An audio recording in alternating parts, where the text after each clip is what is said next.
I am so tired of you acting like you speak for the people of the state of Indiana or the city of Indianapolis. You do not speak for me or anyone I know. Now listen, you two jerks. Jerks on the right.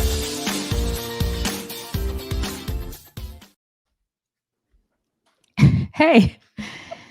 Good morning, everybody. Anything happened last night? Anything going on? My favorite thing that has happened this morning already is that Daisy said, "Can we call in sick today?"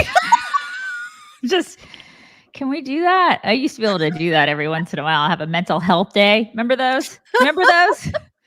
Can't do that in this job. My favorite thing. We can't call in sick. So, yeah. Coming up on today's show, we're doing a debate recap. We're doing that. I know that's a shock with everybody. We'll be doing that. Yep. Taylor Swift makes her shocking and unbelievable endorsement that no one ever saw coming. Oh my God, like shake it off. Megyn Kelly blasts ABC and fart boy Chinese spy screwing Swalwell has a meltdown over that whole pet thing. All that and so much more. Make sure that you're subscribed to all the things. chicksontheright.com/links. Do it. Subscribe to this podcast. Click subscribe if you haven't already. Tell your friends. Spread the news far and wide about the chicks. Do it. Do it. Are we ready? Are we ready to do this today? Guys, it's going to be a long show. Okay, here we go. It's going to be a long show. All right. And we're going to just get to some thank yous right out of the gate because we had a few from yesterday, and then we will stop in the middle to recognize more. But there's a lot to get to today. And on top of everything else, it is Dad Joke Wednesday. Oh, my God. So who knows how engaged people might be today.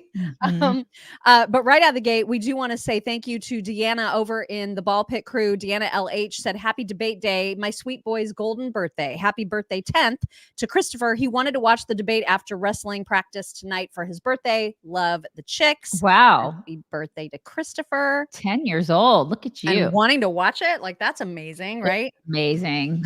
Yeah. B. Reiser said, "Mock, you should join us at the WIBC watch party. Love you guys. Have a wonderful day." I'm guessing NUMS is short for numbers. Oh, that was in relation to one of the ones that we couldn't understand yesterday. Okay. All right. And let's see, there was another one from Annette. This was yesterday. She said, "Today is my 36th wedding anniversary. So very, very sorry that I didn't see that in time. And happy anniversary yesterday." Happy anniversary. And Neiman64 said, "Thanks for watching the debate last night for us. I couldn't with all the lies and blatant bias. I lasted about 5 minutes." Understandable. Yeah. Astro Ham says, "The moderators were 100% biased. Take my money for a stiff drink. Greetings from the Netherlands." Well, hello, Astro Ham. Look at that, Astro Ham. And Laura Kate Baker says, "Daisy, hun, yes, we need a mental health day. God help us. Love you both and this community." That's very, very sweet. All right. We obviously are going to get to the debate. That's the big news of the day. We have lots and lots to share with those of you who watched and who didn't watch. If you didn't watch, no worries. We're going to have you well covered. I promise you that. But first, we always like to thank our sponsors. And one of those sponsors in particular is Field of Greens. And I have new stuff to share with you about Field of Greens. So this is really cool. If you don't know what this is a green powder, health powder that basically covers you when it comes to your fruits and veggies daily intake. If that's a difficult thing for you to take, the amount of fruits and veggies that they say you should on a daily basis, here's the way that you cheat. You just take a scoopful of this and mix it in water, or like make it into a shake, or mix it up with other things that you might like, milk, whatever. I drink it with water because it makes water taste good. It actually has a delicious berry taste, at least this one. This is the wild berry one. And there is this cool thing where Field of Greens, this very product, has just been approved for a university study that doctors believe, because doctors believe it may lower your body's biological age. There's your actual age, the age that you are, and then your body's biological age, which is essentially like a measure of your health. And so this is going to be part of a university study about lowering biological age. And that is because every single fruit and veggie in Field of Greens was selected by doctors to support your vital bodily functions like your heart, your liver, your kidneys, your metabolism, your immune system, all of that. And this is the only health powder out there that has a guarantee that if you don't see better health in terms of your lab results at your doctor's visits, you get your money back. That's a pretty amazing guarantee. So check it out. You can get 15% off plus free shipping at fogchicks.com, fogchicks.com. Don't forget to use code CHICKS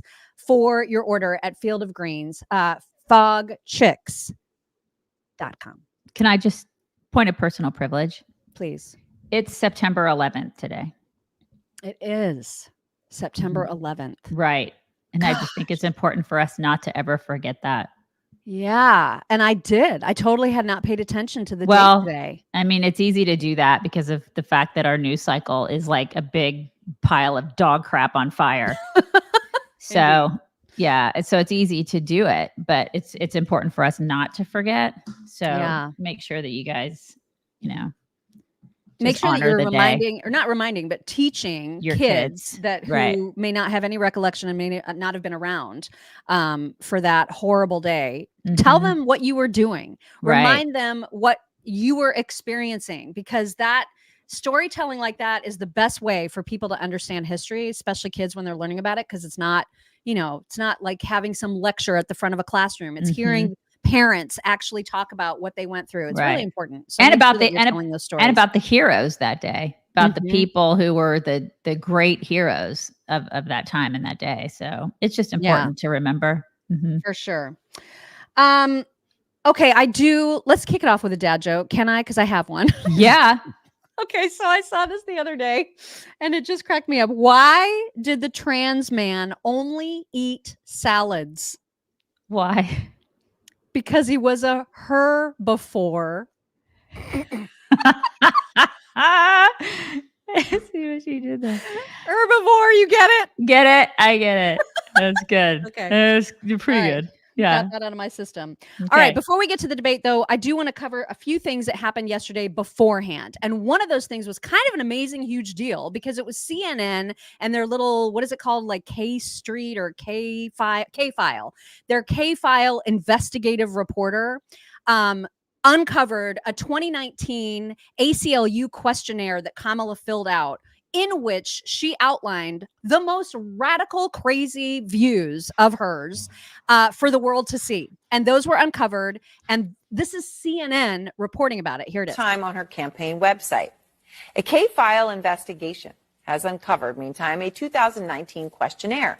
And in this questionnaire, Harris laid out some much more liberal stances, among them on immigration. So in 2019, in what K-File found, she said she would cut funding to ICE. Writing, quote, "Our immigrant detention system is out of control, and I believe we must end the unfair incarceration of thousands of individuals, families, and children. I was one of the first senators after President Trump was elected to advocate for a decrease in funding to ICE." Well, now, of course, she's touting the Biden administration's executive order to crack down on the border. K-File's Andrew Kaczynski joins me now. I want to walk our viewers through a little bit of what she said. Let's just take immigration and look at what she said here.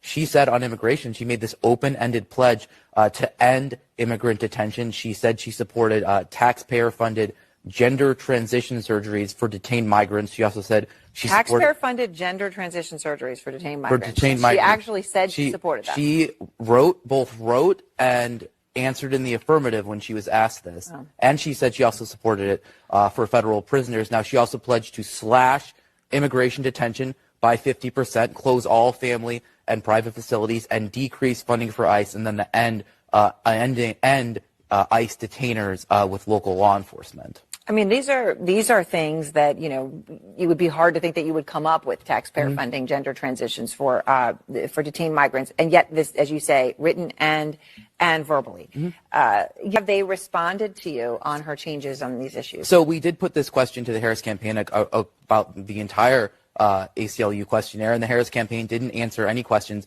from CNN. Instead, they just provided a statement from an unnamed Harris campaign advisor that just said, "The vice president's positions have been shaped by 3 years of effective governance as part of the Biden-Harris administration. Now, they declined to CNN to elaborate on what those positions were. And then they also provided this statement, which they attributed to a spokesperson saying, as president, she will take that same pragmatic approach, focusing on common sense solutions for the sake of progress. So, but it means nothing. It means absolutely nothing. All those things listed, you know, in that bulleted list, I really wish Trump would have said those things last night. Yeah, it would have been great.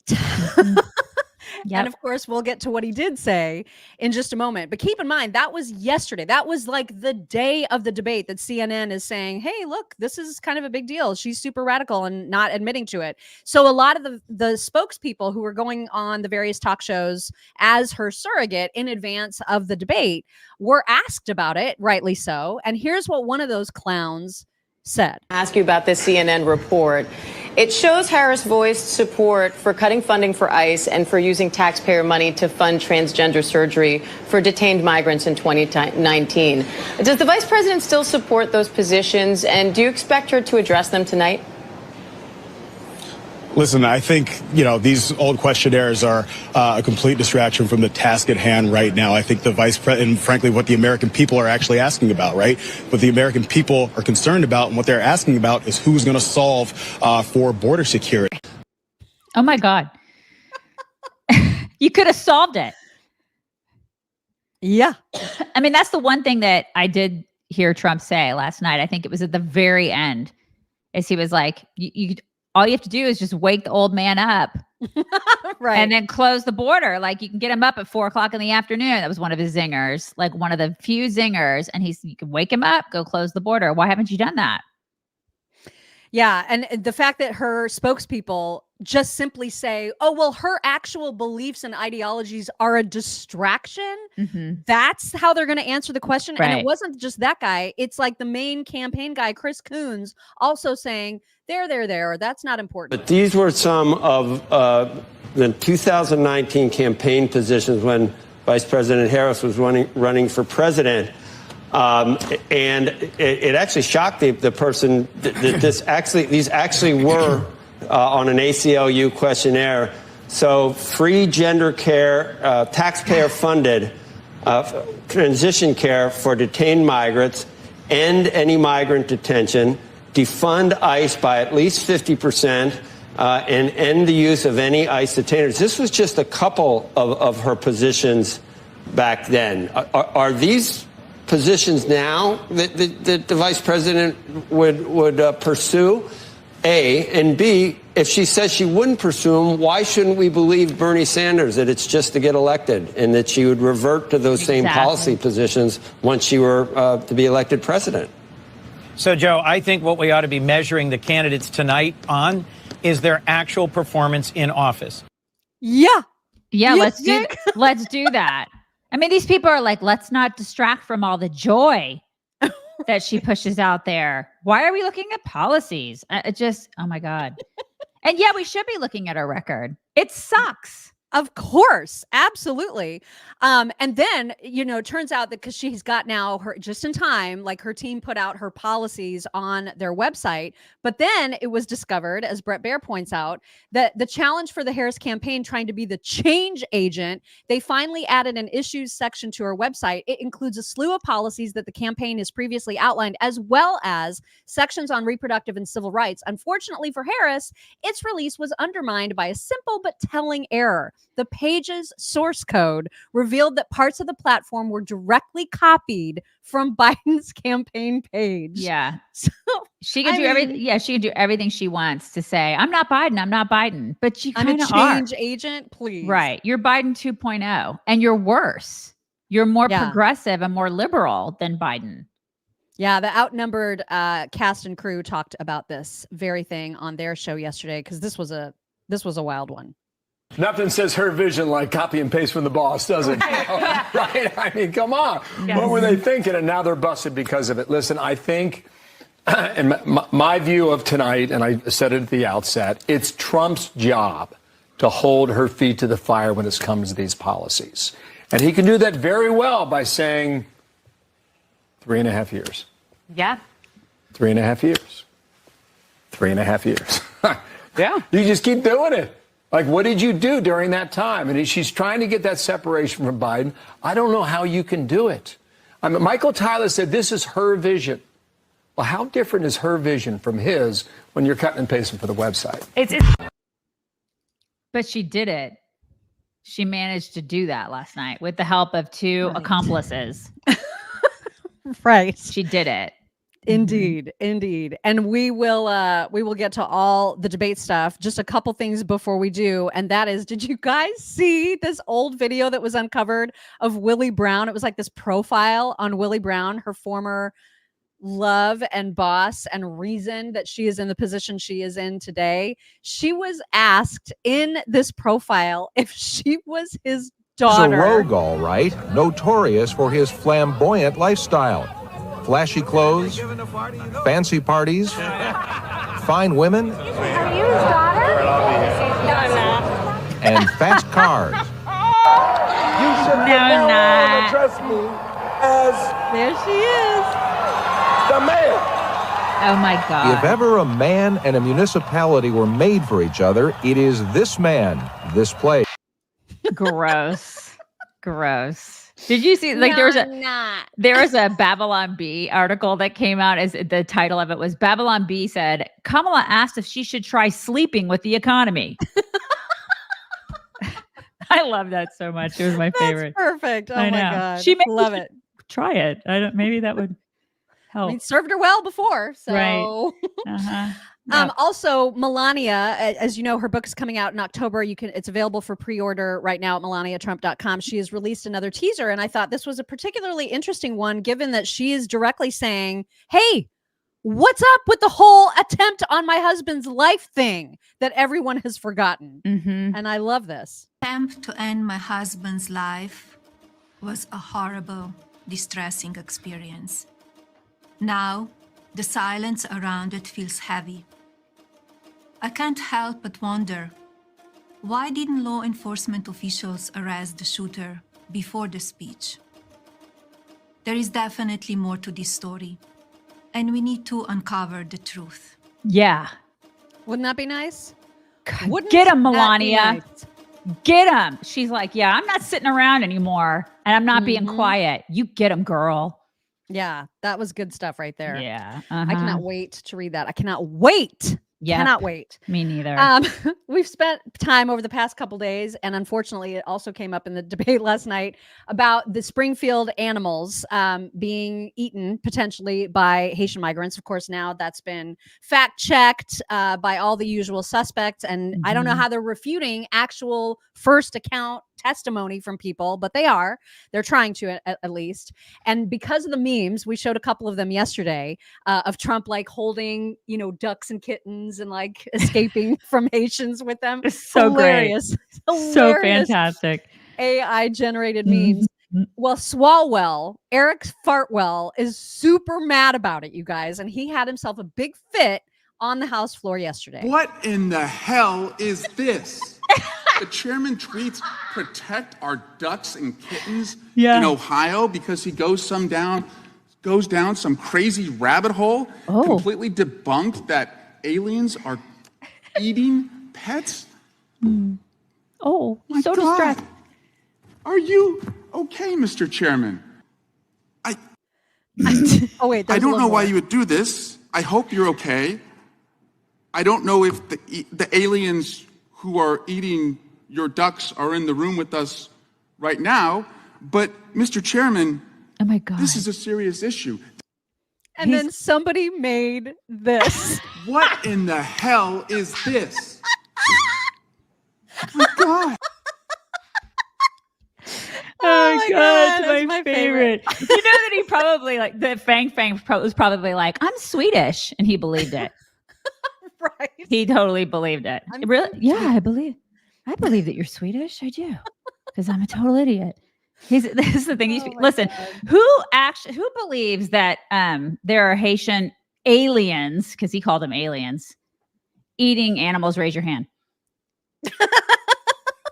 Raise your hand. I accidentally believe that. It's to happen. Listen, I think that Eric Swalwell sounds like he's quadruple boosted right now. That's what he sounds like to me. So I believe it's happening.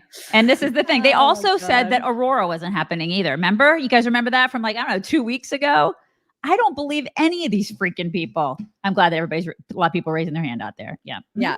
A lot of people raising their hand, right? Yep. So, okay. So now it is time to get into the nits and grits and all the nitty gritty of the debate because it was a spectacle. But before we do that, very, very excited to announce that we have a new sponsor.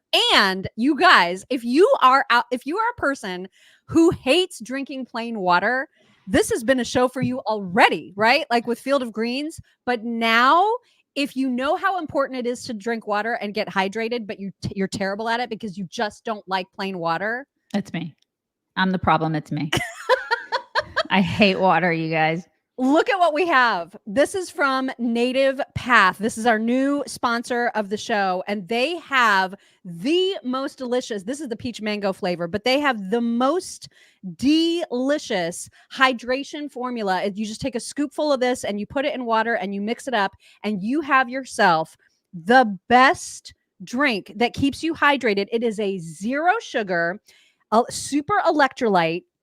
And it's got those branch chain amino acid drink mix. It supports your hydration. It gives you energy. It helps muscle recovery. It combines 14 different vitamins and minerals, all 9 essential amino acids, and 2,000 milligrams of those branch chain amino acids into one little scoop. And the best part is that this is freaking amazing. I had to ask them, like, is it possible to drink too much of this? Because it's so tasty. This is the peach mango. They also have tangerine, and then they also have like a mixed berry flavor. The tangerine's my favorite. Yeah. I can't decide, honestly. Like, it's between that one and the peach mango. But I like, used to make my own electrolytes because of my migraines, and now I don't have to do it.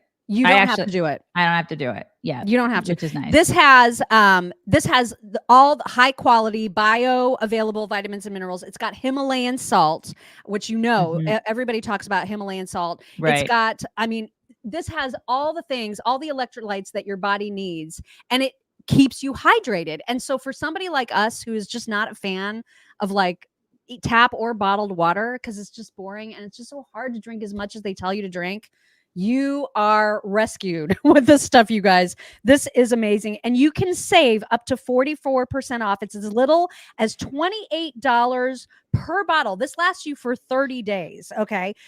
Plus free shipping when you try Native Hydrate. And so every order comes with a 365-day money-back guarantee. You can try it absolutely risk-free. All you have to do is go to nativehydrate.com/chicks. nativehydrate.com/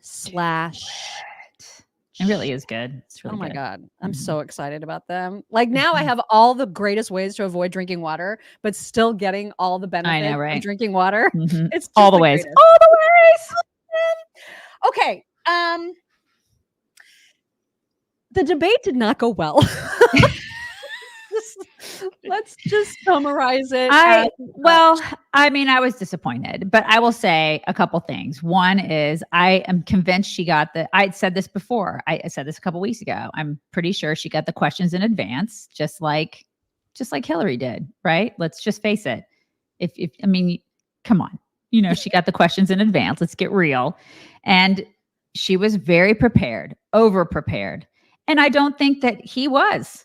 I don't think that he was prepared. And when you have 3 people ganging up on you, which is precisely what happened because it was a very unfairly moderated debate.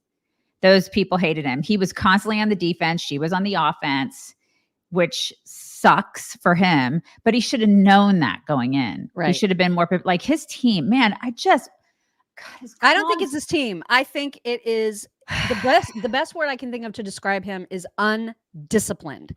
He is just convinced that he can wing everything, that he doesn't need prep. It doesn't matter. I think his team probably tries the best that they can. And he simply is just always going to do Trump the way he does Trump. And we get the great with that. Sometimes it's great. And then other times, like last night, it's not so great. Yeah. I think people are saying the biggest loser last night was ABC. I think the biggest loser last night was the American people because it just shines a huge light on how nothing is fair. There's nothing fair in our elections. There's nothing fair in our political system anymore. Everything is biased, and it's all biased towards Democrats. They have the upper hand, and they're not letting that go, you guys. They're not letting that upper hand go. They've got the media on their side. They've got everything on their side. They've got, Hollywood on their side. They've got they just have the upper hand. And it was so evident to me last night that I'm exhausted, like watching it. And he looked exhausted. He looked like he was like, I'm not like, it wasn't the Trump that I saw in the Hillary debate, because he was like all up in her business walking around. When she walked over to him and took that, and did the whole handshake thing, I was like, oh shit.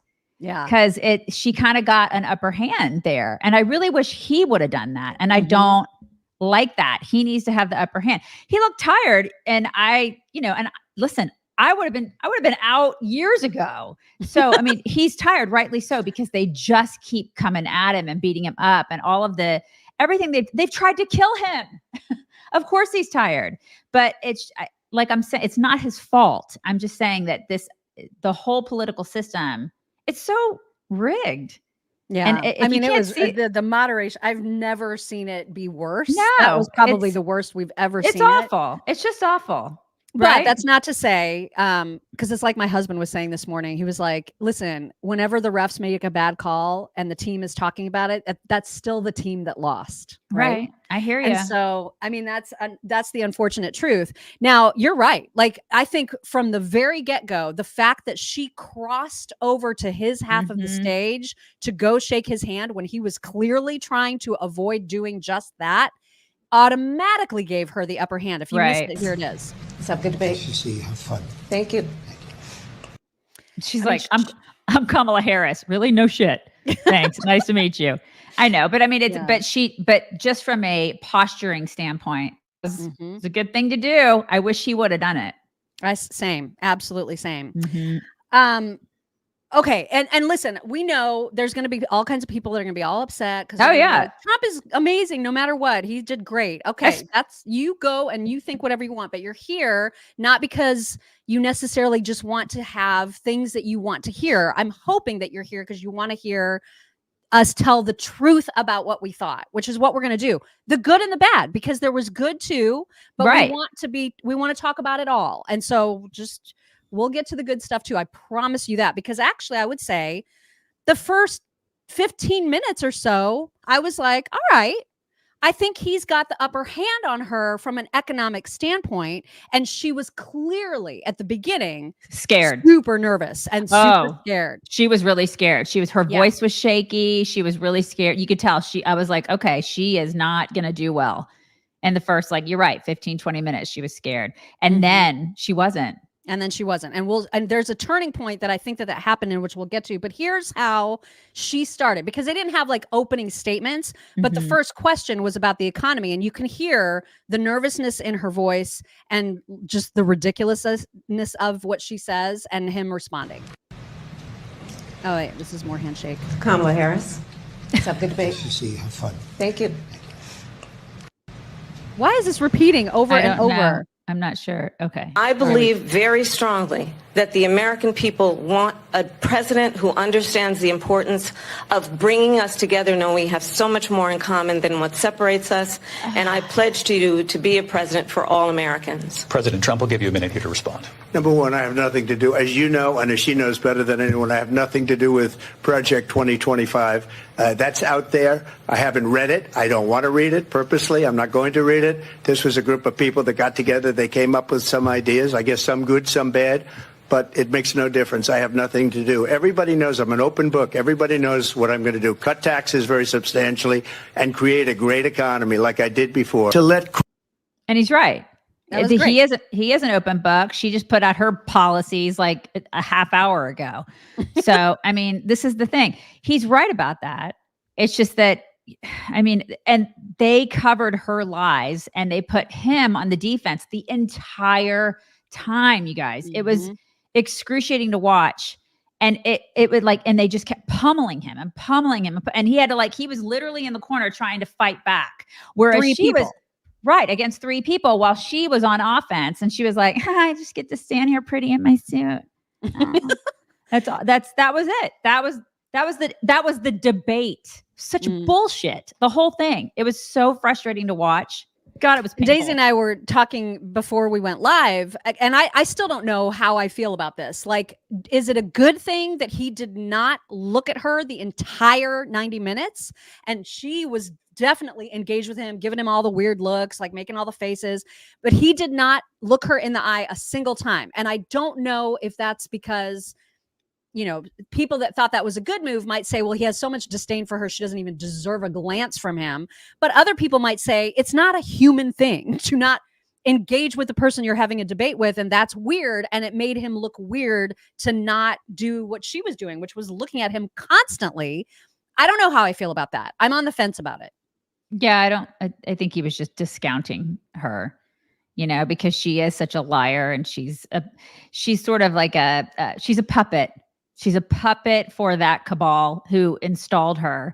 And I think listen, I'm not in his head, but he's probably just like, you didn't even get a freaking vote and you're Right. here debating me right now. Like what is even going on? Yeah. You know, it's, and that's the thing. She had the audacity to talk about him. Like when she said he got fired by 81 million people, and that irritated me too, because he should have actually said in that moment, well, 0 people voted you in. You got 0 votes, you hag. And that's what I would have said. And I was screaming at the television, why don't you say that? And he didn't say it. And there were so many times that I was like, Right. why isn't he saying this? Why isn't he saying that? I mean, it was like constant the entire time. Part of it, you know, I wondered to myself, did people tell him not to be mean to her? And so he's not being mean to her. I wanted him to be mean. I thought he was mean. I thought he was mean. But like, I didn't think he was mean. He got so distracted by his own tangents sometimes that he wouldn't stay focused enough to get the zingers. And that is a problem of discipline again, and not preparing. And because again, I think he thinks he can wing it. That's not to say he didn't have good moments like the one that we just played. There was the one where he called her out on the stuff that we just played you about that CNN report. Here's that. That killed people, that burned down Minneapolis. She went out and raised money to get him out of jail. She did things that nobody would ever think of. Now she wants to do transgender operations on illegal aliens that are in prison. This is a radical left liberal that would do this. She wants to confiscate your guns, and she will never allow fracking in Pennsylvania. If she won the election, fracking in Pennsylvania will end on day 1. Hardly make. I mean, that was good. Yeah, it was great. I mean, there were probably like 5 or 6 really good zingers last night from him. But whenever he would do that, the moderators would be like, your time is up. Your time is up. Right. We've got a lot of stuff to do. We got a lot of stuff we got to get to. So we got to move on. They do that. And they hated it. They hated him talking and ever being like in an offensive position. And so they would twist it. Miss Harris, you know, they'd move on to her. Mm-hmm.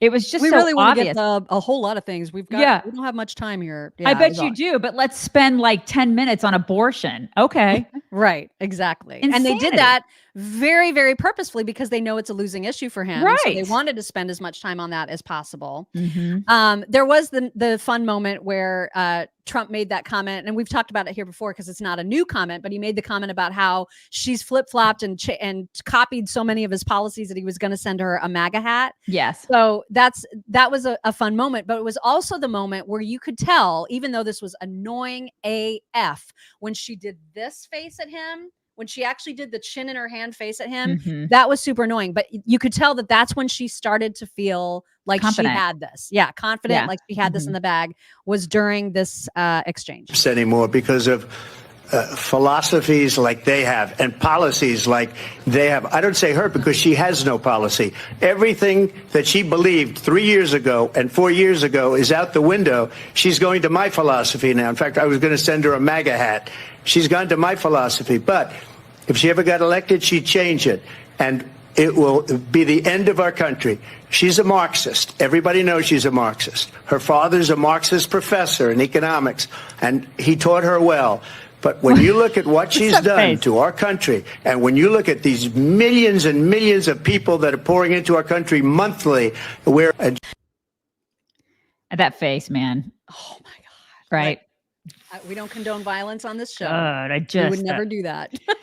That freaking face. There were no questions about Bidenomics, no questions about our actual record, none. I mean, it's like they again with the defense and the offense. It was like losing the election, J6, being a felon. All those things were discussed, which are just they're all data-driven losers for him. That's the stuff they wanted to talk about. He was constantly on his heels, you guys. And she got to do the whole, you're crazy. You're just, you're a crazy orange man. That's what it was. You know what that means? That means that purple sweatshirt LSU dude yesterday, Carville, was right. He walked right into a trap. And it's interesting now in hindsight, thinking about the fact that he said that. You know what I mean? Because he knew. Right. Because he knew something that the rest of us didn't know. And that is she probably got all the questions in advance and she was preparing for this. They all prepared her for this because ABC is a friendly. They're all friendlies. I mean, and listen, right after the whole Harris team was like, that was fun. Let's do it again. And so, of course, Fox was like, we extend an invitation to do a second debate.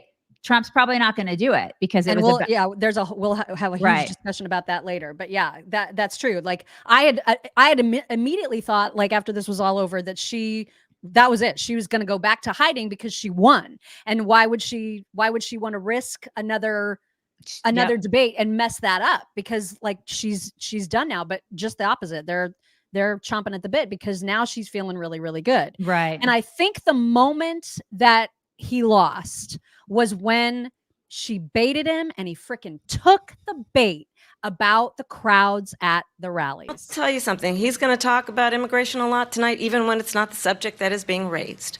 And I'm going to actually do something really unusual, and I'm going to invite you to attend one of Donald Trump's rallies because it's a really interesting thing to watch. You will see during the course of his rallies, he talks about fictional characters like Hannibal Lecter. He will talk about windmills cause cancer. And what you will also notice is that people start leaving his rallies early out of exhaustion and boredom. And I will tell you, the one thing you will not hear him talk about is you. You will not hear him talk about your needs, your dreams, and your desires. And I'll tell you, I believe you deserve a president who actually puts you first. And I pledge to you that I will. Just let me respond as to the rallies. She said people start leaving. People don't go to her rallies. There's no reason to go.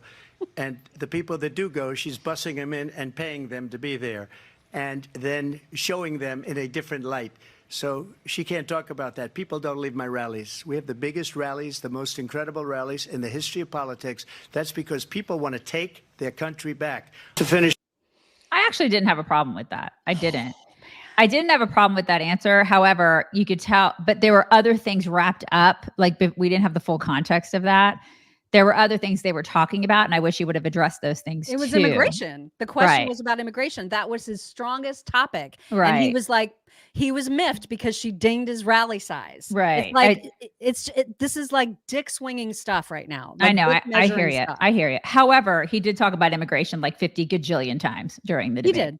So it's not like he didn't address it, but still in that one question, he was like, seriously, are you going to like make fun of my rallies? My rallies are awesome. You know, and it's true. I mean, like, have you ever been to one of his rallies, Kamala? Like, seriously, have you been? Like, maybe you should go and see what one is like.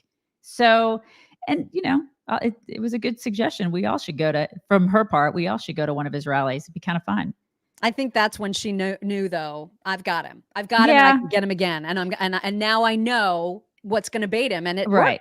And it's personal attacks. It's it's if I can get his ego and I can attack his ego, he's going to take the bait, and he did. Yeah, that's exactly it.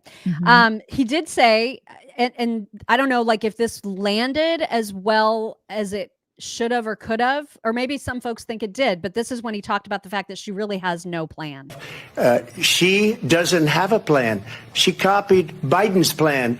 And it's like 4 sentences, like run, spot, run. 4 sentences that are just, we'll try and lower taxes. She doesn't have a plan. Take a look at her plan. She doesn't have a plan. You think that landed? I mean, it was fine. And the reason it's fine for me is because I know he's right. Right. But I don't know how that's going to land with somebody that doesn't know these candidates as well as I know these candidates. Yeah. Yeah. For me, for our audience here, I'm sure that they're like, yeah, that's cool. Cause I know that she's full of crap. She doesn't know what she believes. She does know what she's a progressive lunatic. Mm-hmm. And her plan is to destroy America, to continue with the destruction that they've already started 3.5 years ago, or even long before that with Obama. That's what they're going to continue. They're on a rampage. If we elect this broad, we're done. And I believe that too. And he said that last night and multiple times. Yeah. He's right. He's absolutely right. Did that land on deaf ears? Probably. There's probably a lot of people out there, especially a lot of young people. And apparently from what you said yesterday, a lot of elderly people who just don't give a crap about that because, it doesn't bother them. They want the joy, right? Yeah. They want the vibes. They're there for the vibes. Right. The Springfield pet eating issue came up and here's Trump introducing it. In Springfield, they're eating the dogs, the people that came in. They're eating the cats. They're eating the pets of the people that live there. And this is what's happening in our country. And it's a shame. The laughing, right? Mm-hmm. It's kind of like, it reminds me of hey, ivermectin works. You're taking a horse dewormer? Oh my God. You guys are so stupid and primitive. That's what that reminded me of. Mm-hmm.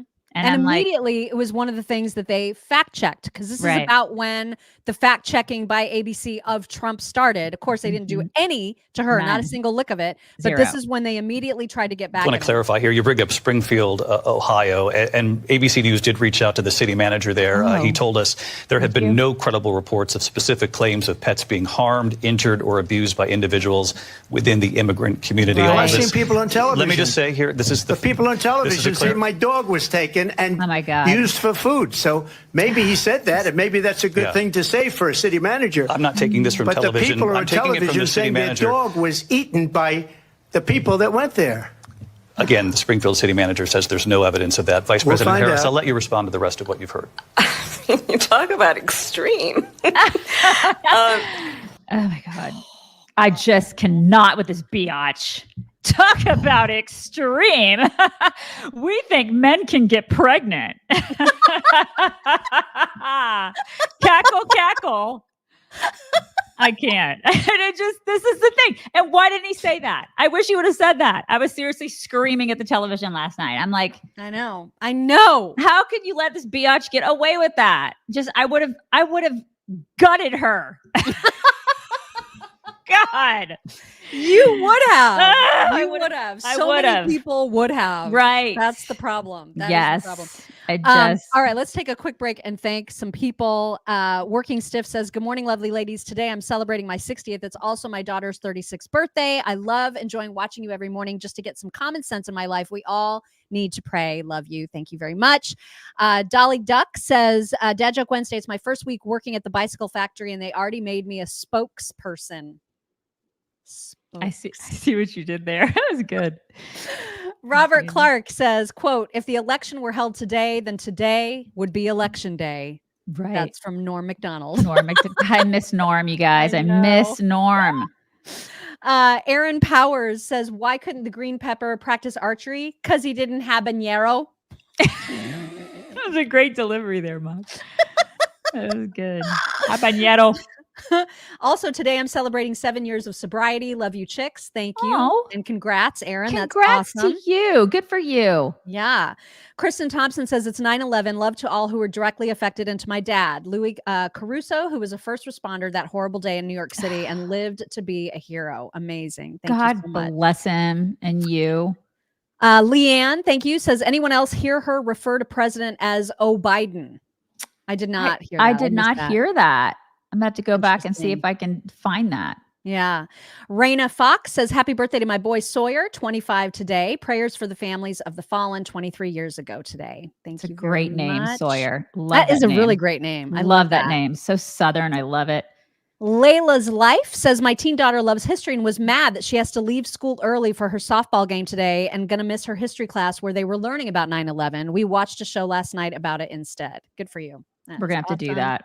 We're going to have to do that tonight. Lori Weens says, on this day especially, remembering my friend and former coworker, Peter Hashem, who was on American Airlines Flight 11, the first plane to hit the towers. He was flying from Boston to San Jose. He left behind a wife and 2 boys. Oh, God, that's heartbreaking. Gosh, that is. Never forget, y'all. She says, I'll honor him every year by flying my flag. I will never forget. Lisa and John Schmitz, thank you very much for the super sticker. Melissa Denton says, stoked about the new sponsor. Keep daughter, who's a high school club swimmer, hydrated during meets with no sugar. Woot! Placing my order today. P.S. Love you, lassies. Thank you so much for supporting our sponsors. Jill Smith says, loved her Nova H1 earphones. Puppet Master is Obama. I saw a lot of people saying that she was wearing earphone earrings, but then those aren't even like a thing. I don't think that's true. Like it's not, those are like a concept. There's some photos going around saying those aren't actually available yet. The concept, like hidden earphone things. Anyway. I honestly, listen, I think she just memorized a lot of stuff and she had all the info beforehand. And she didn't actually say anything of substance, and she was never fact checked. No. So she memorized some stuff, sounded really good doing it. And she had friends. She had friends that were moderators. It's easy when you have that. Yeah. Hassan X says, regarding the debate, if Trump wasn't bombastic, we wouldn't have loved him in the first place. I'm fine with his performance and personality. Dance with the one that brought you. Yeah, I mean, anybody that was like for Trump before this debate is not against him now. Like, we're not going to not vote for him. Of course I'm going to vote for him. Yeah. Yeah.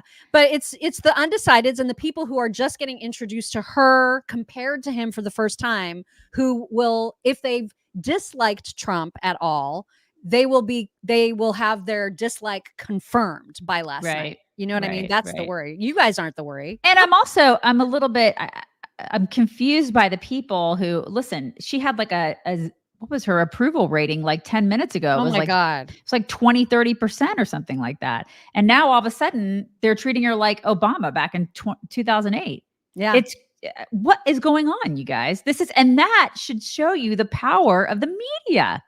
And how many dumbasses there are. Right. This is how powerful they are. I mean, literally this happened in a month. If you look at the timeline, what was it? June 27th? I think it's around that time. I'm probably got the date wrong, but the end of June is when they debated. He debated Biden. And then it was like early July. I think the first week of July is when Biden dropped out. And then July 13th, I think, is when the assassination attempt was. Like within that short span is when all this crap went down. And then it was like, oh, Kamala is going to be our person. We're just going to go ahead and tap her. That day, she was like, everybody loves Kamala. It's September 11th. Here we are. And she's a deity to these people now. I mean, that just shows you how powerful that the Democratic media is. It's crazy. For sure. Karen Elliott says, thank you for watching for me. Is it that he's used to the energy feedback from rallies to energize him? I can't listen to her for 4 years. I don't know what was going on. I don't know. I don't know. It just did not go well. Lisa Bay, he says, look up Nova H1 audio earrings, which she was wearing last night. Okay. We're just not going to entertain that anymore. You can look it up. It doesn't matter, you guys. If we're leaning on that as the excuse, that's a losing issue. Just like the moderators. We're going to talk about the moderators because they were part of the show. But like, talking about earrings and audio and what she got in advance, it's all relevant to a point. And then we just have to own that he wasn't as prepared, period. And it showed. And that sucks. And also we should have known that they were going to do all this stuff. He should have known for sure. Yeah. His team should have been like, listen, they're going to come at you, pummeling you. It's going to be 3-on-1. I mean, if I were anybody in his comms team should have been like, hello, they're going to beat the crap out of you. You're going to be on the defense the whole time. How can you not know this? Don't take the bait. Yeah. Stick to the issues. Yeah. For sure. The Great Gatsby says Trump ran as the president we didn't know we needed in 2016. Now we have our eyes fully open and are overly critical. ABC is promoting Trump again. ABC is promoting Trump again? Yeah. I don't know what that means. Because that's the last thing they did last night. They did not do that at all. Catherine Zasto says Kamala was baked at the debate. I don't I did not get that impression at all, but to each his own. Kim Donaldson says, I still have the yellow footy pajamas that my 5-month-old son was wearing that day when I held him in my arms and saw the second plane hit. I still have, that's wow. I mean, what a memory. Yeah. Right? Oh my gosh. Mm-hmm. Wow. Izzy Long says, sent you the Trump Rocky handshake meme. Check your email. Also tagged you on Insta. Rock on chicks. Yeah, we get a lot of messages, so we may be a little behind. We do. Joni Driscoll says, wishing my beautiful mom, Gail DeBoer, a very happy birthday today. Happy birthday. Happy birthday. Sherry Fox says, remembering my mother-in-law who passed away on the day 23 years ago, as did so many others. Oh, my goodness. Oh, wow. Shannon Pope says, personalities aside, I'll take Trump's policies over Kamala's any day. She is on a clear path to destroy America as we know it. Absolutely. Without right. question. Yep. There was another really just unfortunately weak moment from Trump when it came to would he take away Obamacare, because she keeps threatening that he would remove Obamacare for millions of people. And this answer did not go well. I had a choice to make. Do I save it and make it as good as it can be, or do I let it rot? And I saved it. I did the right thing, but it's still never going to be great, and it's too expensive for people. And what we will do is we're looking at different plans. If we can come up with a plan that's going to cost our people, our population, less money and be better health care than Obamacare, then I would absolutely do it. But until then, I'd run it as good as it can be run. So just a yes or no, you still do not have a plan? I have concepts of a plan. I'm not president right now. But if we come up with something, I would only change it if we come up with something that's better and less expensive. And there are concepts and options we have to do that. And you'll be hearing about it in the not too distant future. That was not a strong answer. No. Again, always, just everything is defense. Everything. This is probably one of those moments where you were like, why don't you say this? Yeah, I mean, she got none of these kind of questions. None. No. And then when he would try to make a point, like a good one, a solid one, he would get shut down. Yeah, he would get shut down. Here's a perfect example when he was trying to say it is their side who weaponizes the DOJ. Mm-hmm. This is the one that weaponized, not me. She weaponized. I probably took a bullet to the head because of the things that they say about me. They talk about democracy. I'm a threat to democracy. They're the threat to democracy with a fake Russia investigation that went nowhere. We have a lot to get to, Lindsay. Yeah, we have a lot to get to. And then moderator Broad, it's like the Golden Girls called and they want their shoulder pads back. Did you guys see her? Oh my God. Yeah, they were some shoulder pads. It's like, is she getting ready to play for the Kansas City Chiefs? What is going on there? They were severe. It was this the whole time. I couldn't. As we know, Kamala lied repeatedly throughout the night, never got fact checked once. And then she tried to just outright say that Trump was lying about her wanting to take away guns, which we know there's video evidence of her saying that. Here's what she said last night. And then this business about taking everyone's guns away. Tim Walz and I are both gun owners. We're not taking anybody's guns away. So stop with the continuous lying about this stuff.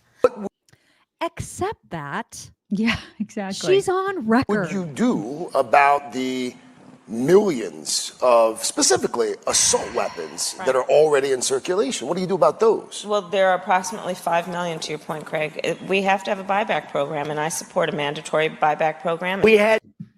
I mean, I know. And this fact check. Right. This is the thing. There has to be, they didn't fact check her. And he should have said, there's video of you saying that you wanted to do a buyback program. This is the thing. This is the stuff I was screaming at the television last night. And my blood pressure, I couldn't go to sleep last night. My blood pressure was so high. I mean, she lied. She lied the whole time. She was caught in so many lies and they didn't fact check any of it. And the whole time she was gaslighting him saying, he's just going to stand up here and lie. And then they helped her. They're like, this isn't true. And this isn't true. And this isn't true. Even the stuff that was true, they would fact check. Or they would just have an opinion about whether or not they thought something he said was true. Within the first couple minutes, it was Charlottesville. Oh my God. I couldn't believe it. And Project 2025, we were wondering about that yesterday. Is she going to have Literally. the audacity to bring it up to him on the stage? And it was the first thing. First 5 minutes, she brought up Project 2025. I was like, I cannot. What the hell? Oh my That was God. the first 5 minutes she brought it up. Yeah, and then I mean, she was floating the same old crap that Biden floats all the time and gets away with. These things have been debunked like 16 ways to Sunday, but they let it fly. And then when he would say something, they'd be like, "Well, I mean, I don't know if they're technically eating cats, right? You know, maybe they're just like petting really hard." They're not aborting people after the 9th month. We'll get to that too, because Yeah, that was an amazing exactly. fact check that went really, really badly. There was this interesting moment too where Trump said that Biden hates her. Did you guys pick up on that? Here it is. No problems when Trump was president, but when this weak, pathetic man that you saw at a debate just a few months ago, that if he weren't in that debate, he'd be running instead of her. She got no votes. He got 14 million votes. What you did, you talk about a threat to democracy.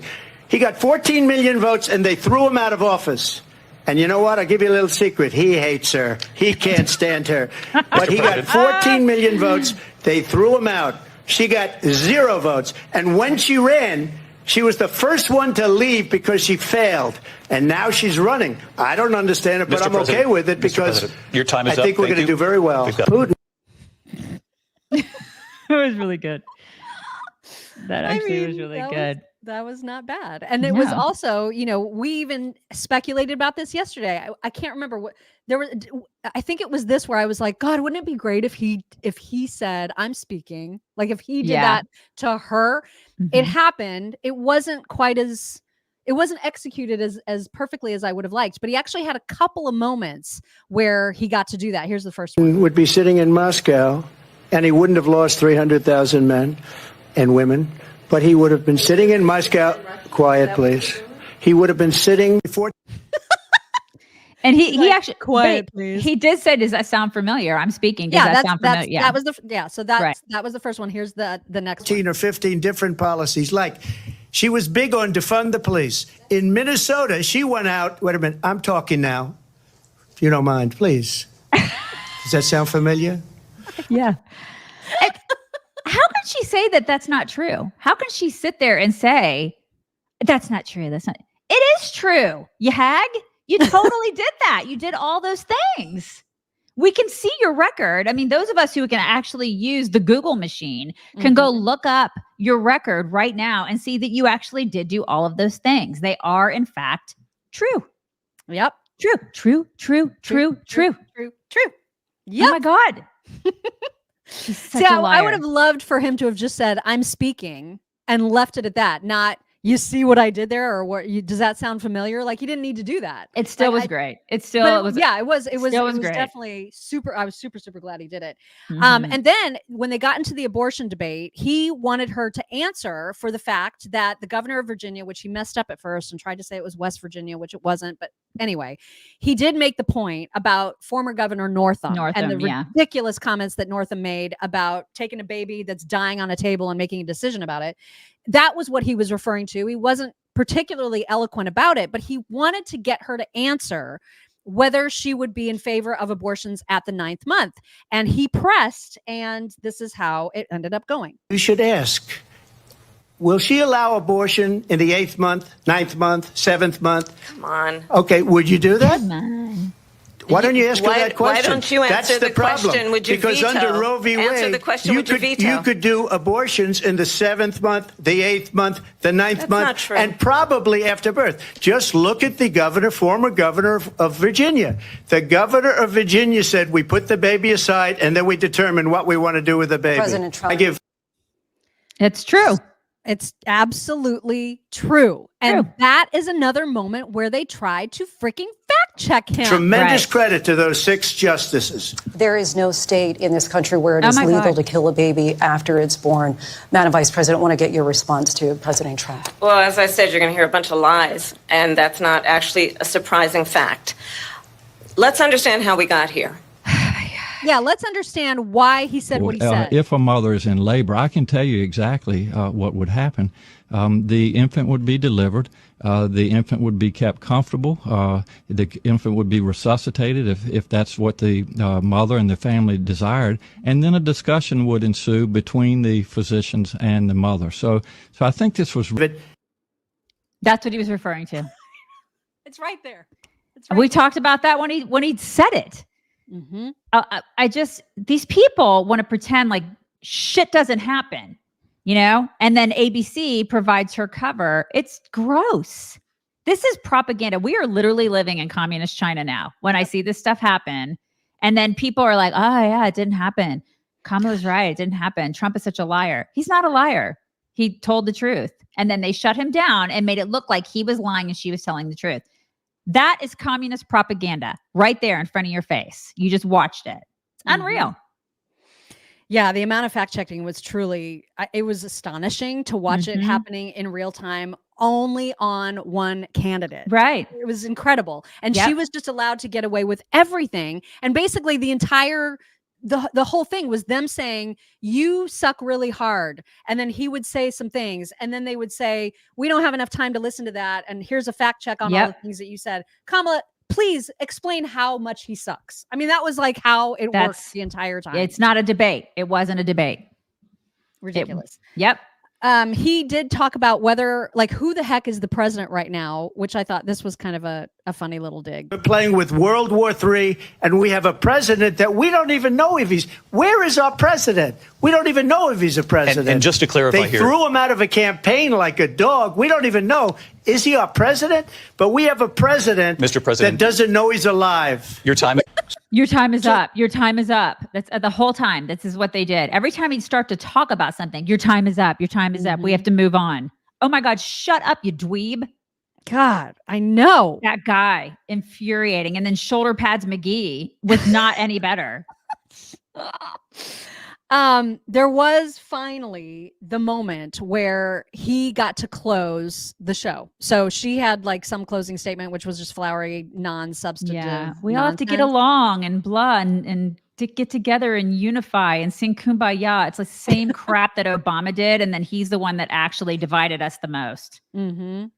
But after her moment, he had his moment, and it was good because he finally did what Ben Shapiro's advice was for weeks now. Just say, you've had all this time, 3.5 years. Why didn't you do it? Hopefully this is the right part. Of a campaign like a dog. We don't even know.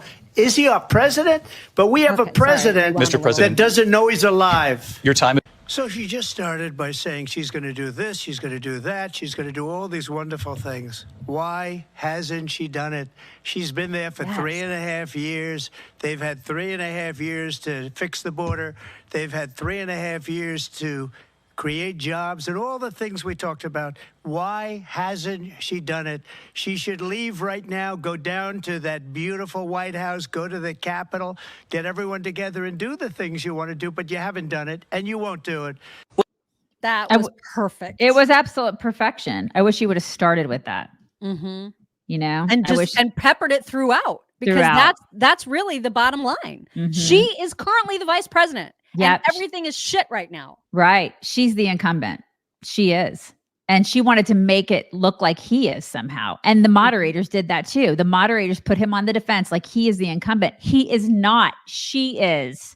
Yep. And I wish he would have done that.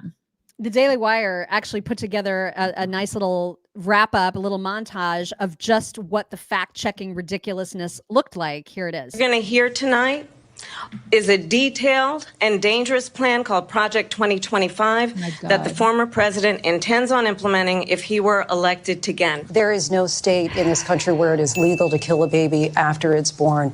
Donald Trump left us the worst unemployment since the Great Depression. Donald Trump left us the worst public health epidemic in a century.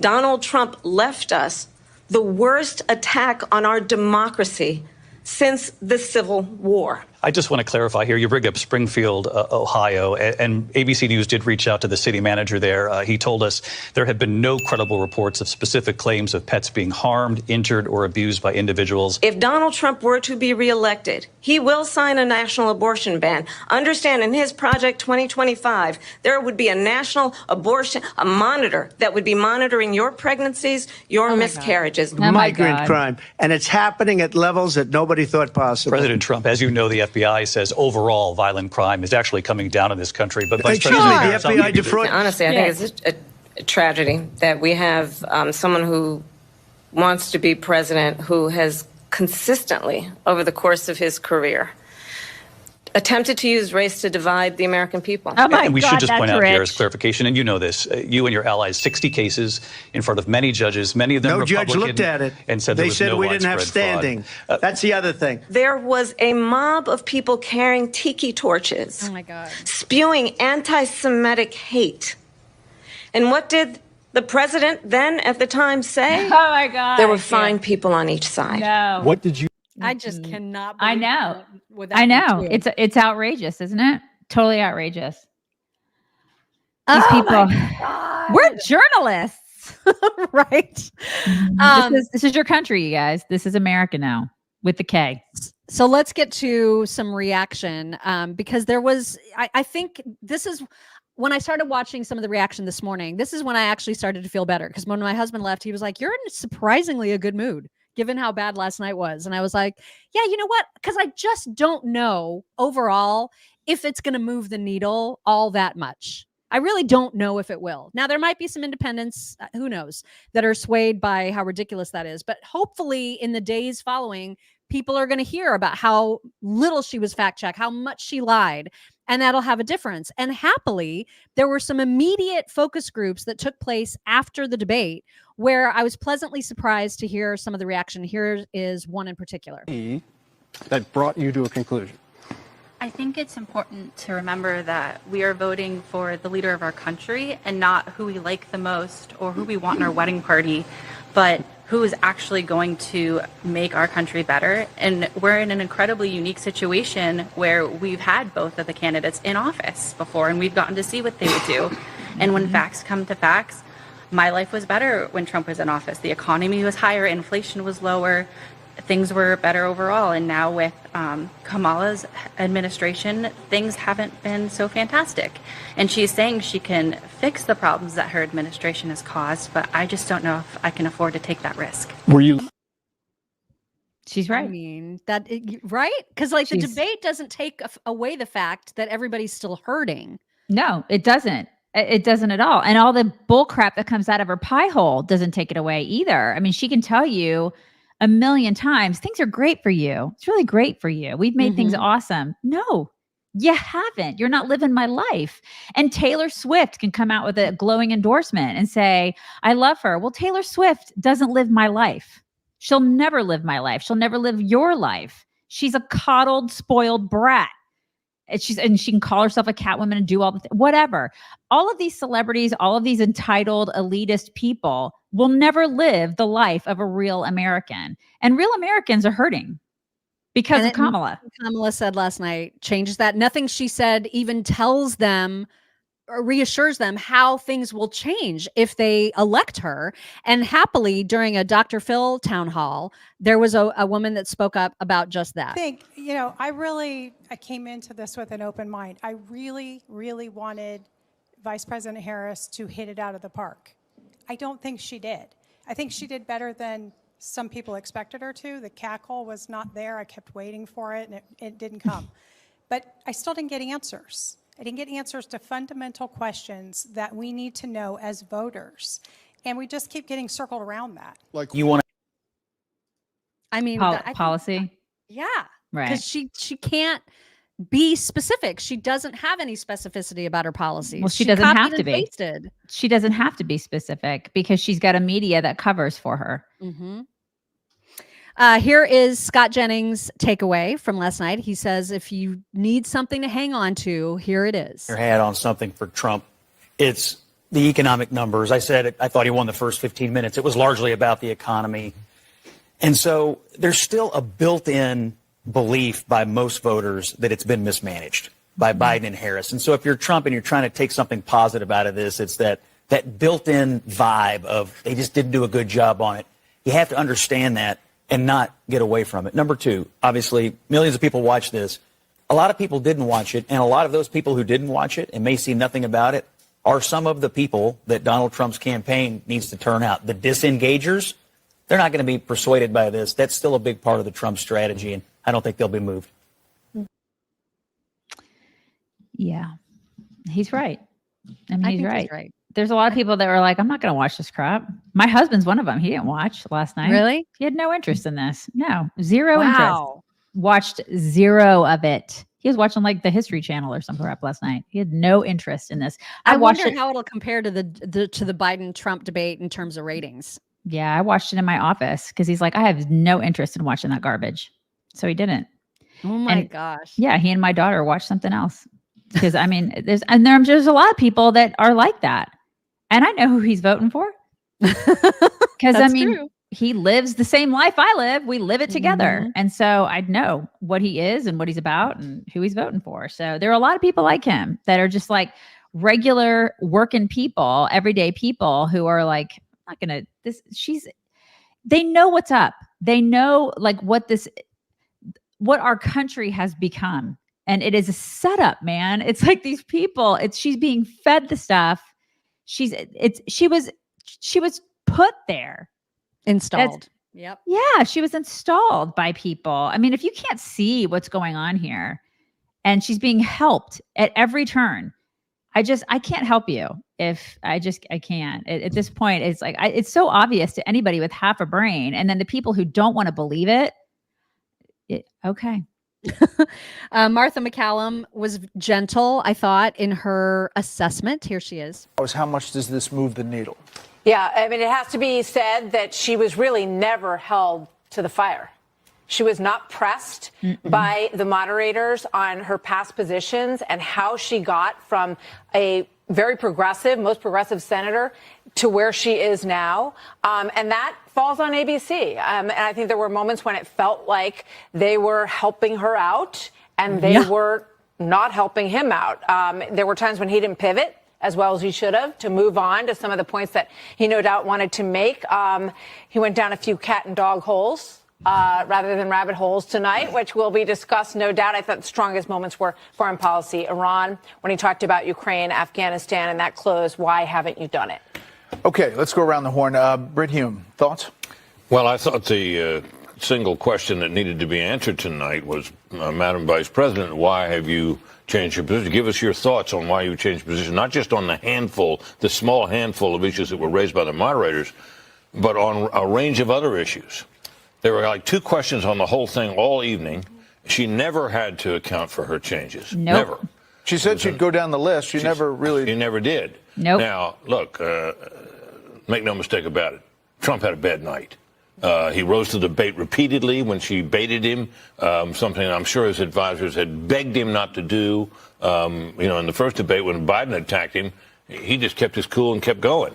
In this debate, he rose to debate, and we heard so many of the old grievances that we'd long thought that Trump had learned were not winners politically. Mm-hmm. And there they all were, talking about how he didn't lose the election and all that. I mean, my sense is that she came out of this in pretty good shape. Now, how long this will last and is anybody's guess. But for tonight, at least, this was pretty much her night. You're saying she had a good night? I'm saying she certainly did. Sean Hannity is in the spin room. I would agree with that assessment. Unfortunately, she did, but it's easy to do that when everybody's on your side Yeah. and everything is rigged in your favor. I mean, she definitely had the help. Yeah. And then, we were obviously driven crazy by her ridiculous faces and the chin in the hand thing. Rachel Maddow, as you might expect, thought it was just amazing.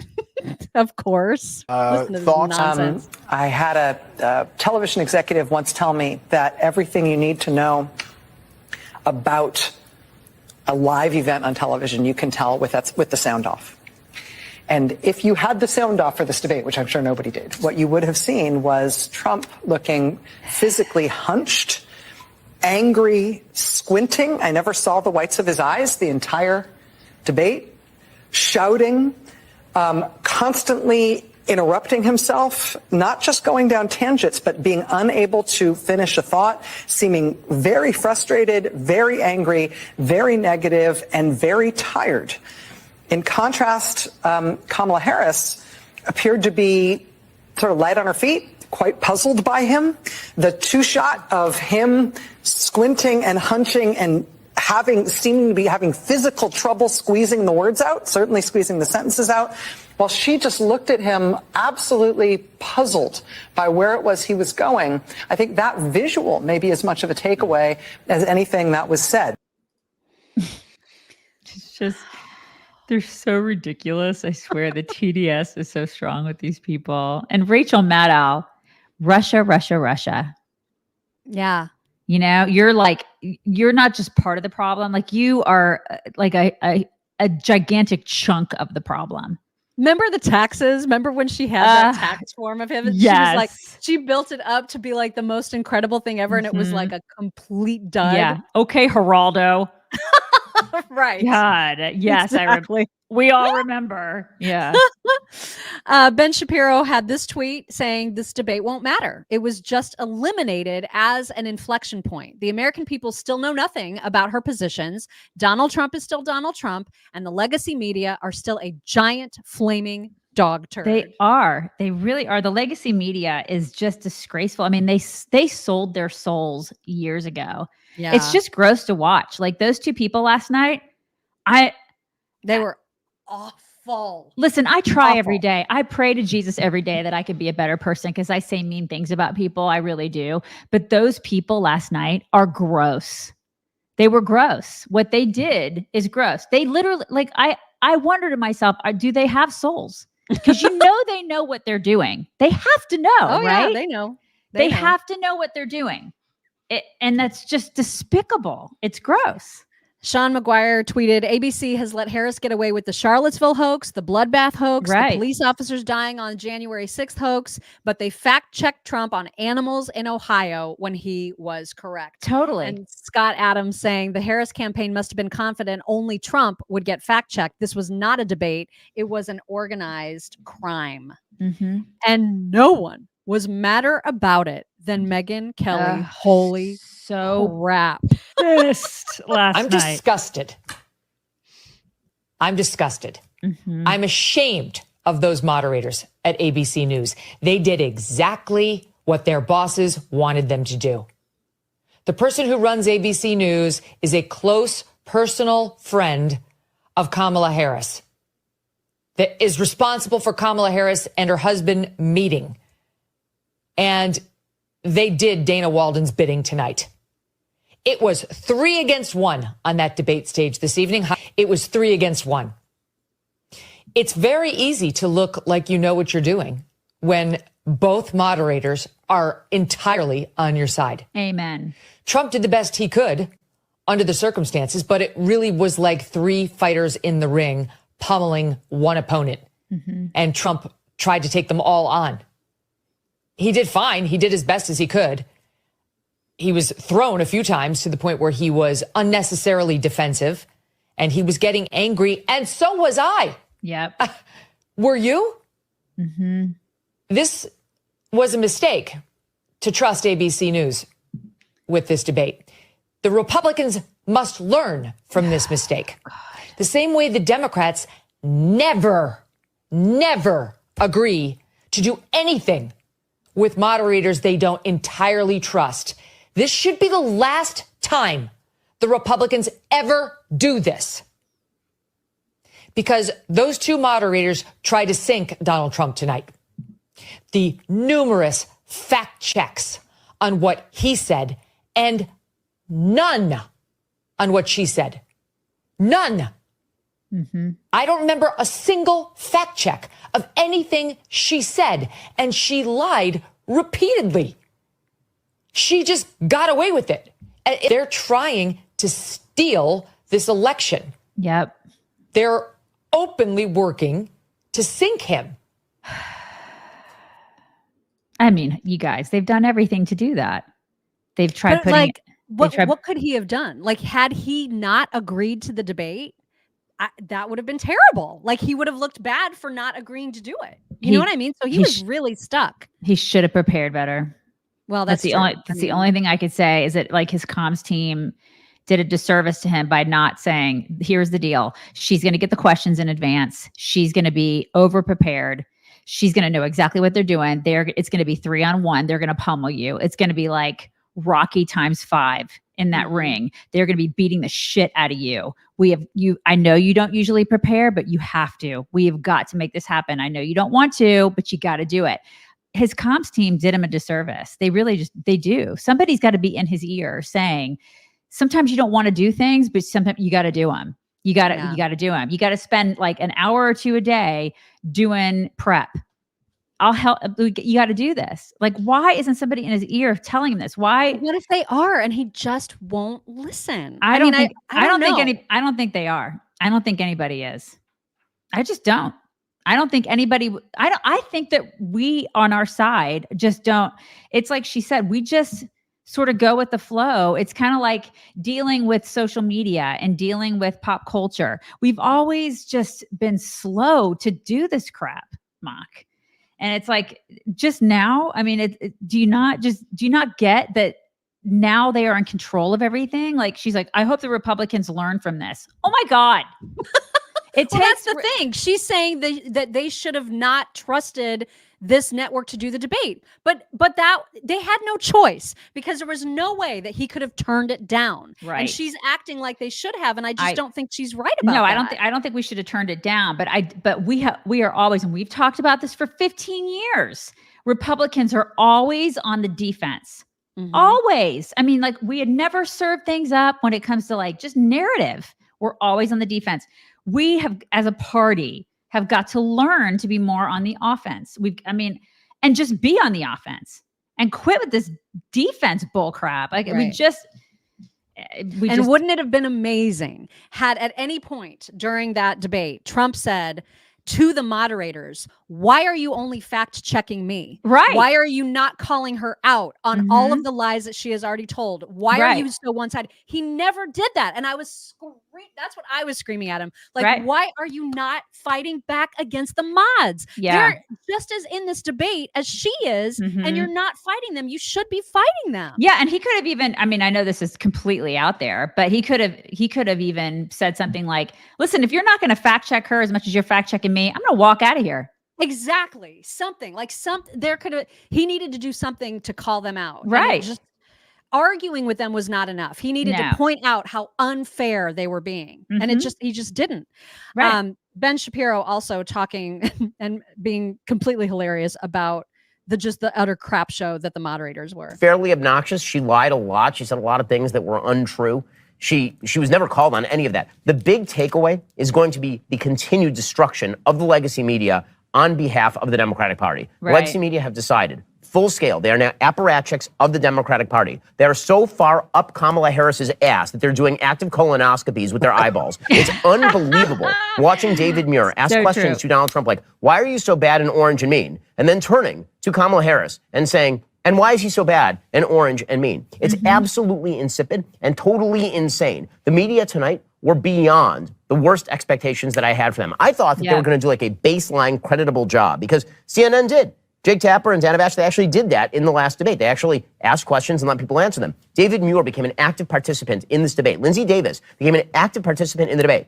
And then they never once fact-checked Kamala Harris, who lied over and over and over. She lied. She said, for example, that Donald Trump was a backrow Project 2025. A lie. She said that Donald Trump said there were very fine people on both sides of the Charlottesville riots, including the neo-Nazis. Lie. That is a lie. It's been debunked repeatedly. They did not say that that was a lie. She said that he had said that he was going to unleash a bloodbath on the country if he lost. That's a full-scale lie. They never fact-check a single thing that she did the entire night. And actually, that helps Trump. Does it help him? Does it help him? I mean, I hope it just fires people up, especially the people who are at least somewhat engaged. And it makes people open their eyes and see exactly what's happening here. Because that should terrify everybody. What happened last night should not just make you pissed off, but it should really freak you out. Because this ain't America, you guys. This is not the America I grew up in. So it should freak you out and make you want to vote for Trump harder. because he is such a threat to the deep state. They are like, they'll do anything they can to keep this guy out of office. They've done everything. Just short of killing him. They've done everything. Well, they've tried that and too. They've tried that too. Will do anything. He's such a threat. Yeah. So this is a wake up call. Last night was. You had said earlier in the show, rightly, that Kamala came out with a statement immediately saying, let's do this again. This was super fun. Super like fun. calling for another debate. And Trump was asked about that twice. I'll show you two different scenarios when he was asked if he would consider a second debate. He thinks he did great. Why won't you commit to a second debate with Kamala Harris? She wants a second debate because she lost tonight very badly. So they immediately called for a second debate because they lost. So we'll, think about that. But she immediately called for a second. Look, we're looking at polls. We're looking at polls. The worst poll that we've had was 71 that I see, 71% to like 24 or 25%. Her campaign is saying tonight, Washington Post is reporting that she wants a second debate. What's your answer? She lost. She wants it because she lost. Do you have an answer? Well, I don't know. I have to think about it. But if you won the debate, I sort of think maybe I shouldn't do it. Why should I do another debate? She immediately said, we want another debate. That's, what happens when you're a prize fighter and you lose? You immediately want a new fight. You want a rematch. You want a rematch. The guy that won is sort of happy and thinking about it. Would you be inclined to say yes, or you maybe don't know? If it was on a fair network, I would do that. But I think let Hannity moderate it. Yeah, no, I think like I did Newsom and Ron DeSantis. I think it would be fair. You would be fair. Actually, I would be you fair. want to know the truth. I'd let you both talk. I'd let you go at each other. I thought they would be fair. They weren't, but I felt very comfortable. Yeah. I mean, if it's Fox, then he should do it. What if it's not? Don't do it. Really? Yeah, don't freaking do it. And I would come out with a statement saying why. This is why, because obviously the last debate was completely effing biased, and here are the reasons why. And you could have a laundry list. We've been talking about it for an hour and 26 minutes of why it was completely biased. So you could say, this is why we're not going to do it, because these are a bunch of communists. This is the propaganda arm of the Democrat Party. I'm not going to do it unless it's on Fox, because they'll at least, and then she can go into Fox's den and see if she can handle it, which I feel at least they would be normal. They wouldn't be mean to her, but if she says a lie, they're going to call her out on her bullshit. So, or maybe just leave the fact checking to the actual candidates that are supposed to be debating, and stop freaking inserting yourselves into the debate. You idiot moderators. My God, they were just awful. I mean, they weren't. Awful. They weren't moderators. They were campaigners. They were campaigners for the Kamala campaign. They were like working for her campaign. And Megyn said it best. I mean, it was all a setup. It's a setup. He walked straight into a lion's den on that one. JD Vance, of course, is going to be debating what's his face, Walz, next month, which should be very different than what we just saw. They're already trying to lower expectations for Tim Walz. Even Tim Walz is trying to lower expectations on that debate. But interestingly, speaking of the animal thing, the Springfield, Ohio pet thing, Vance was asked about that by Caitlin Collins last night, since it came up in the debate. And of course, Vance was in the spin room ready to defend his running mate. And the animal thing came up, and he just is so freaking good. You know what I mean? Oh, he's so good. Amazing. The way that he handled this question about the animals was absolutely perfect. Even as she needled him, saying, well, the city manager says it's not true, he let her have it, and it was perfect. We have the best policy. She has no policy. The thing that he brought up, which I was kind of surprised by, I guess I would say, is he brought up this misleading false claim that you yourself have talked about in recent days about Haitian immigrants in Springfield, Ohio, abducting people's pets and eating them, which officials there have said is not true. You yourself acknowledged it may be false on Twitter. You still told people to keep spreading it. But Trump just amplified it to tens of millions of people who were watching. Why push something that's not true.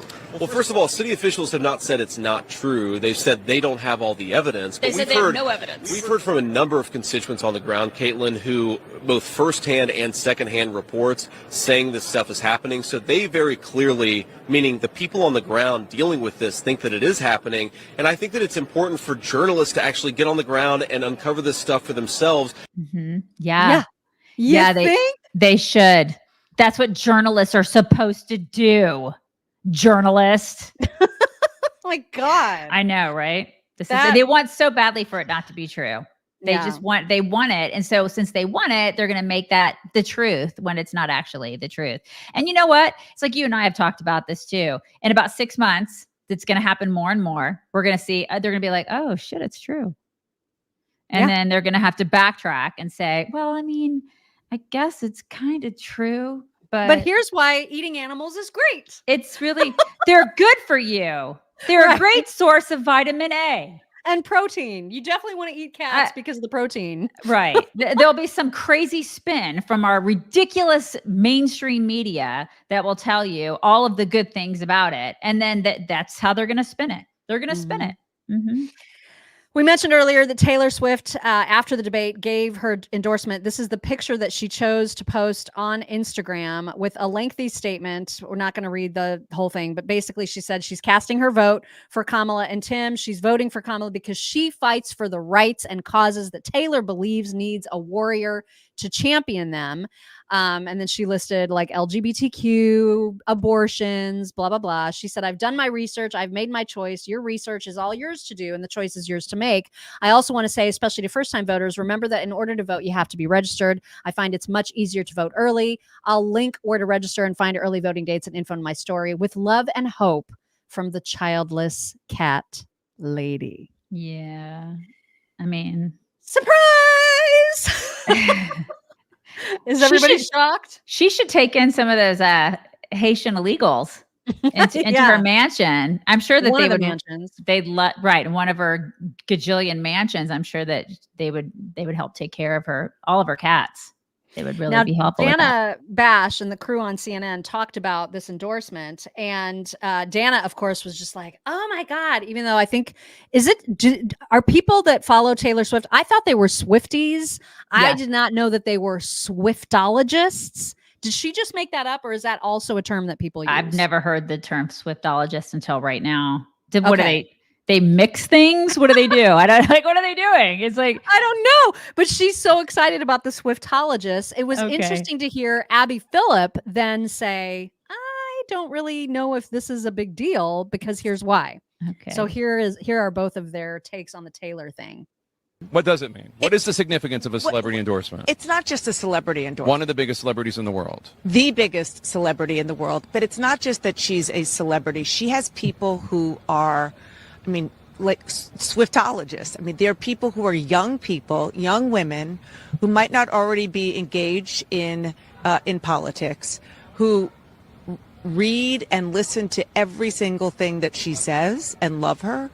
And if she makes a difference, even on the margins, in a race like this, that is a huge difference. This was the endorsement that the Harris campaign, they were hoping for more than anything else. No one will ever say no to a Taylor Swift endorsement. I 100% agree with that. I think it's significant it is always significant to have the most powerful force in pop culture on your side. The one contrarian view I will say is that in this moment, the thing the Harris campaign needs perhaps the most is to figure out how to reach men. They've got to figure it out here in Pennsylvania. They've got to figure out how to reach black men. And I'm not sure Taylor Swift helps them with that. It's a totally different ball game that Taylor Swift is in, but they've got to figure that part out. Travis Kelce, on the other hand. Maybe if Travis Kelce comes around, we'd be having a different conversation. But I think that it's just important to remember that, especially in this Commonwealth of Pennsylvania, that is just, it's a give and take here where you gain some and you lose some, and she really needs to start gaining. Travis Kelce in his little Gucci bucket hat. I'm sure that would help with all the manly men out there. Yeah, that's hot. Oh. He is such a tool. Jason is by far the superior Kelsey. Because, yeah, he's more of a man. He's a regular dude. Right. So I don't listen. I'm sure her endorsement means a lot to 15-year-old girls. So that's great for And the her. other Swiftologists. And what is it? Somebody said it's like a proctologist. So heads far up their asses. That's neat. I just listen. I've got a 14-year-old girl. She kind of likes her. I mean, now she's really into Zach Bryan, so she's not really into Taylor anymore. This is what 15-year-old girls do. They trade bracelets and they listen to Taylor Swift, but they're not voting. So good luck with that. And then the girls who are in their 20s who are still in the Taylor Swift. I mean, I really wonder about that. Taylor's what? Is she like, wasn't she like 40 now? And she acts like a 15-year-old girl? I think she's early 30s for sure. Right? Yeah, she acts like a 15-year-old. But this is a woman who, again, like has been coddled her whole life. She's never had to pay an electric bill. She's never had to go out and like buy her own car. She doesn't know what this is like. She doesn't know what real life is like. So I would expect her to vote for Kamala because she's like, oh, hope and change. Right. That's what they do. She has never experienced what normal Americans experience. She is the party. She's going to align with the party of elitists. And that's what Democrats are. They're a bunch of rich elitists now, and they don't represent me. They don't represent my family. And I'm sure they don't represent yours. I mean, no one should be surprised by this No. at all. Like this has been a long time coming. 35. For sure. Somebody said 35. Wow. Okay. Yeah. She just acts like she's 15. Like, grow up. So we mentioned that there's going to be this Walz and Vance debate, which I'm very much looking forward to. Tim Walz not looking forward to it. You can tell. And he's trying to level set expectations. He doesn't want people, he definitely wants to be looked at as the underdog. He comments both on the Taylor Swift endorsement and the upcoming debate right here. To get your response to that, Mr. Governor. All those things, I am incredibly grateful, first of all, to Taylor Swift. I say that also as a cat owner, a fellow cat owner. Look, Swifties, you heard it. We know that it's there. That was eloquent, and it was clear.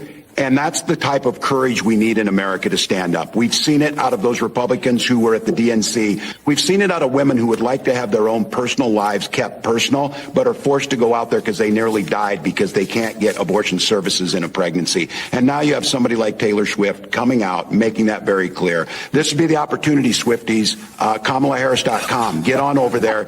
Give us a hand. Get things going. Governor Walz, you do have your own debate with J.D. Vance that is coming up and coming up quickly. Have you started prepping for that yet, or do you have thoughts already about how you're going to approach that? Yeah, I need to. Look, he's Yale law guy. I'm public school teacher, so we know where he's at on that. Sure. I'm folksy. Okay. I'm going up against the Yale guy. Super like again, it's so rich for the elitist party to knock on JD Vance's education when they're all, except for him, from there. Right. And they all grew up with silver spoons in their mouths.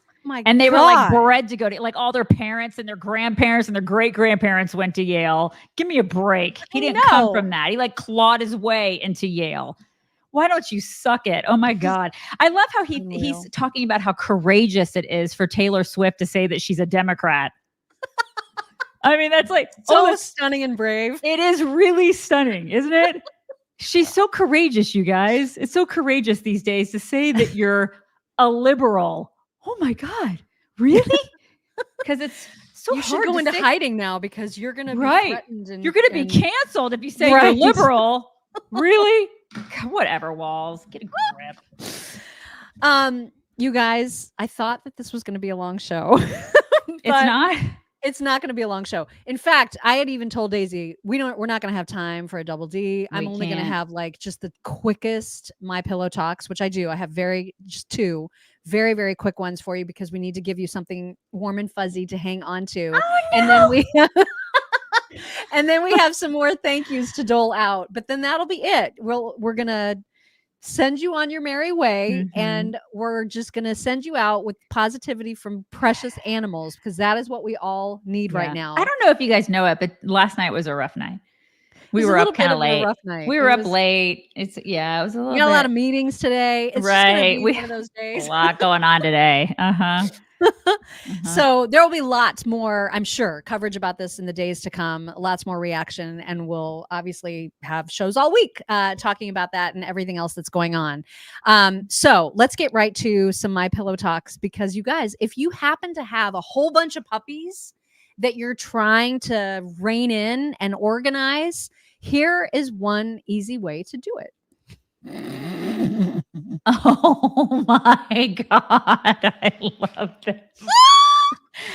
That is fantastic. Is that not the cutest? Oh my gosh. I love it. You should mop all those puppies up. So cute. God, I want to be in a pile of all those puppies. Ugh, right? Can you imagine the smell? Oh my puppy feet. It's like So much Fritos. Oh, the Fritos.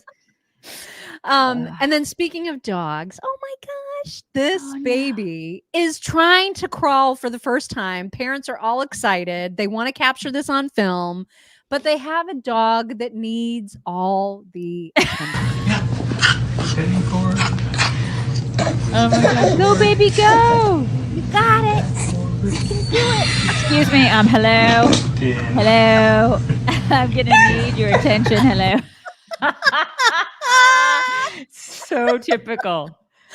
Oh my God. I love Excuse me, that Mom. dog. Hello. Hello, Mom. Hello. Okay, I almost forgot the people over on Venmo. I better get my glasses out for this one. Karen Marisco. Karen Marisco says, was feeling kind of bad about it. Watched Megyn Kelly's response. Amazing. Felt so much better. She was so mad. Yes, she was. She was pissed. Yeah.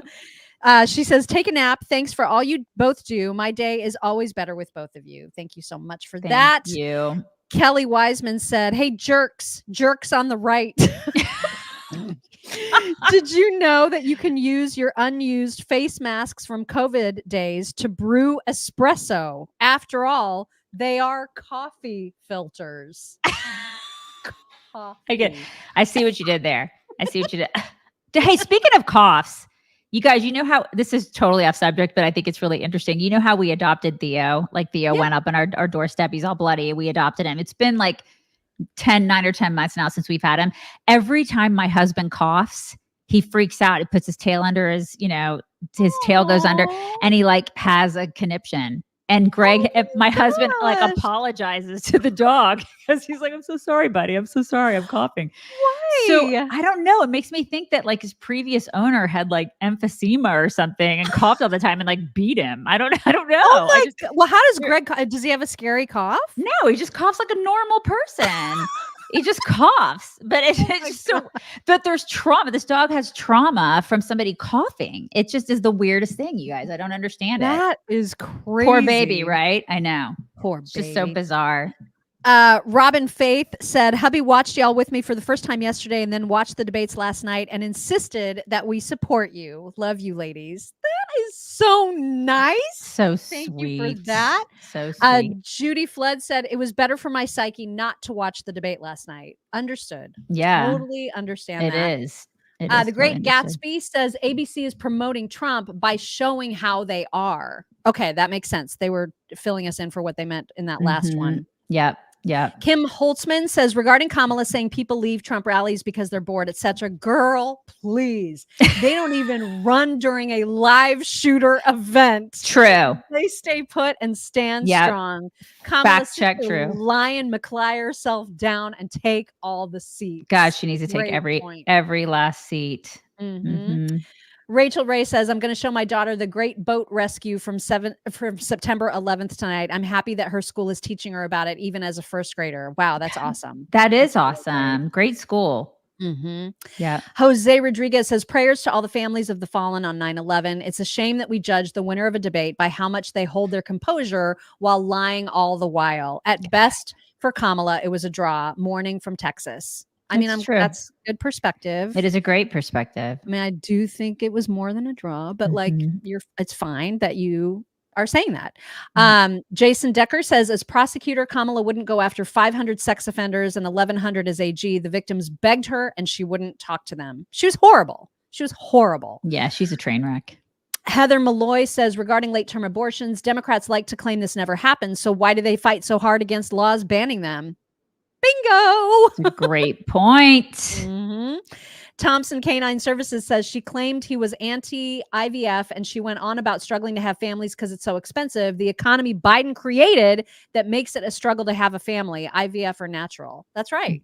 That's right. She lies about his stances right in front of him. And David Muir and Lindsay shoulder pads don't say anything. And Golden Girl McGee. Kim Donaldson says, my late husband went to college with David Muir, and boy, there are some stories. He was a schmuck then, and he's a schmuck now. Email us. Email us the stories. We stories. want to hear them. Yeah, we need all the stories. Elizabeth S. says, Trump didn't look at her. I wouldn't have wanted to look at someone if I thought they may have something to do with killing me. True. That's oh my God, you're so right. You're so right. Mama 8 says, maybe what we need to do in the future is replace the media with a panel of we the people as moderators. Let them answer real Americans. Yeah, I'd love to see a town hall format. That would be amazing because she couldn't prepare for that. Wouldn't if they it be? just took random questions from audience, oh my God, that's exactly what should happen. But that's precisely who she should be answering to, because she's interviewing for a job for the American people. We're paying her. So why doesn't she have to do that? I mean, Trump would do that in a heartbeat. Oh my God. He would do it in a minute. He'd do it today. Absolutely. Yep. Yeah. Karen Elliott says next debate on Fox or X moderated by Elon. That would be amazing. That would be pretty good. Aaron Power says maybe Taylor could hire one of the Springfield Haitians to watch her cats while she's on tour. I swear I said that. I swear I said she needs to have them in her house, like watching her cats. Anyway, thank you guys all for the very generous super stickers. Appreciate it. Laura said that her dog has toaster rage, and I would like to see that. Laura, I just think that's really funny that your dog is mad at your toaster. Like just when it pops? I guess. I'm assuming that's what she meant. So that needs to be on video. That would be something that would go viral. I'd like to see that. Yeah. I'd like to see That's your hilarious. dog have the rage at the toaster. Raging at the machine. Okay, you guys. All right. We're bringing it in.